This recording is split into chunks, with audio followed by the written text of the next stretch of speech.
दोस्तों 21 जुलाई 1786 सुबह के 10 बजे अमेरिका की एक सड़क से एक 6 साल की लड़की की लाश मिली। इसका नाम यूनाइस बोल्स था। यूनाइस एक बहुत अमीर किसान की बेटी थी। किसी ने इस मासूम बच्ची का गला दबाकर इसको मार डाला था। पुलिस ने फौरन इस केस को इन्वेस्टिगेट करना शुरू कर दिया। इसी इन्वेस्टिगेशन के दौरान पुलिस ने 12 साल की एक लड़की हाना एक्वाइश से भी पूछताछ की। दोस्तों ये आज से 250 साल पहले का वाकया है। उस वक्त अमेरिका में हर चीज मुख्तलिफ थी, कानून, पुलिस के काम करने के तरीके और अदालतें वगैरह। बहरहाल इस कहानी में आगे क्या हुआ इसको जानने से पहले मैं आपको हाना के मुतालिक बताता हूँ। ये 12 साल की लड़की बहुत ही मुश्किल हालात में बड़ी हो रही थी। इसकी माँ कई महीनों तक इसको छोड़कर गायब हो जाती थी और इसका बाप तो घर छोड़कर पहले ही जा चुका था। हाना का जहन बचपन से जुर्म की तरफ लगना शुरू हो गया। सिर्फ 6 साल की उम्र में इसने पहली दफा कहीं से फल चोरी किए थे। हाना जब सिर्फ 10 साल की थी तो ये अपने बड़े भाई के साथ मिलकर बच्चों को लूटना शुरू हो गई। एक दफा इन्होंने एक छोटी सी बच्ची को बहुत ज्यादा मारा और इसके पास से एक सोने का लॉकेट चोरी कर लिया। दोस्तों ये और इसका भाई इस वाकये के बाद पकड़े गए और इनको एक फॉस्टर केयर में भिजवा दिया गया। ये एक ऐसी जगह थी जहां बच्चे रहा करते थे और हुकूमत इनका ध्यान रखा करती थी। वक्त गुजरता गया और अब हाना 12 साल की हो चुकी थी। ये फॉस्टर केयर से निकलकर अमेरिका के एक शहर न्यू लंदन में रह रही थी। ये साल था 1786 का। 2 साल फॉस्टर केयर में रहकर भी हाना नहीं बदली। इस छोटी सी लड़की का जहन अभी भी जुर्म की तरफ ही लगा हुआ था। दोस्तों उस वक्त ये एक औरत के घर में काम करना शुरू हो गई, लेकिन इसके साथ साथ हाना एक दफा फिर से इस शहर के बच्चों पर अटैक करना शुरू हो गई। इस जगह के बच्चे इसको देखकर ही डर जाते थे। दोस्तों ये जून 1786 का वक्त था जब इसी शहर के करीब एक इंतहाई खूबसूरत जगह मौजूद थी।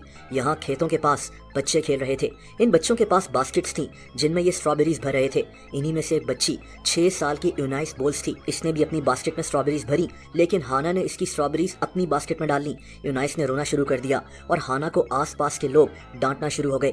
12 साल की हाना इस वाकये को भुला नहीं सकी। ये अब इस 6 साल की लड़की से बदला लेना चाहती थी। दोस्तों 5 हफ्तों के बाद 21 जुलाई 1786 के दिन इसको यूनाइस नजर आई जो अपने स्कूल जा रही थी। हाना इसके सामने आ गई और फिर वो हुआ जो इंतहाई अफसोसनाक है। हाना ने इस 6 साल की लड़की का गला दबाकर इसको मार डाला और वहां से फरार हो गई। दोस्तों इसीलिए पुलिस ने इस केस में सबसे पहले हाना से पूछताछ की थी। पुलिस जानती थी कि हाना से बच्चे डरते थे। 12 साल की हाना ने पुलिस को बताया कि इसने सुबह 4 लड़कों को इस तरफ जाते देखा था और शायद उन्होंने ये कत्ल किया है। पुलिस ने इन 4 लड़कों को ढूंढना शुरू किया तो इनको अंदाजा हो गया था कि हाना झूठ बोल रही है। एक 12 साल की लड़की से आप इतनी होशियारी तो एक्सपेक्ट कर ही नहीं सकते। इसीलिए बहुत जल्द हाना ने पुलिस के सामने अपना जुर्म कबूल कर लिया। दोस्तों हाना पर अदालत में केस चलना शुरू हुआ। जैसा कि मैंने कहा कि वो दौर मुख्तलिफ था, अमेरिका में कानून भी मुख्तलिफ थे, लेकिन उस वक्त भी एक 12 साल की लड़की का ये केस अमेरिका में मशहूर हो चुका था। ये भी कहा जाता है कि इस केस को सुनते हुए जज खुद भी कई दफ़ा रो पड़ा, लेकिन हाना चुपचाप अदालत में बैठी रहती थी। जज ने केस का फैसला देने से पहले कहा कि आज अगर तुम्हारी उम्र की वजह से मैं तुम्हें छोड़ दूं तो ये लोगों के लिए खतरनाक होगा। लोग समझेंगे कि कोई भी बच्चा ऐसा जुर्म करके भी बच सकता है। दोस्तों ये कहकर अदालत ने 12 साल की हाना को सजाए मौत सुना दी। एक 12 साल की लड़की को फांसी दे दी जानी थी। 20 दिसंबर 1786 को हाना को लोगों के सामने जेल से बाहर ले जाया गया। कहते हैं कि उस वक्त हाना को एहसास हुआ कि इसके साथ क्या होने वाला है। ये फूट फूट कर रोना शुरू हो गई, लेकिन अब बहुत देर हो चुकी थी। हाना को फांसी दे दी गई। ये तारीख के उन कम उम्र तरीन लोगों में से एक है जिनको सजाए मौत दी गई थी।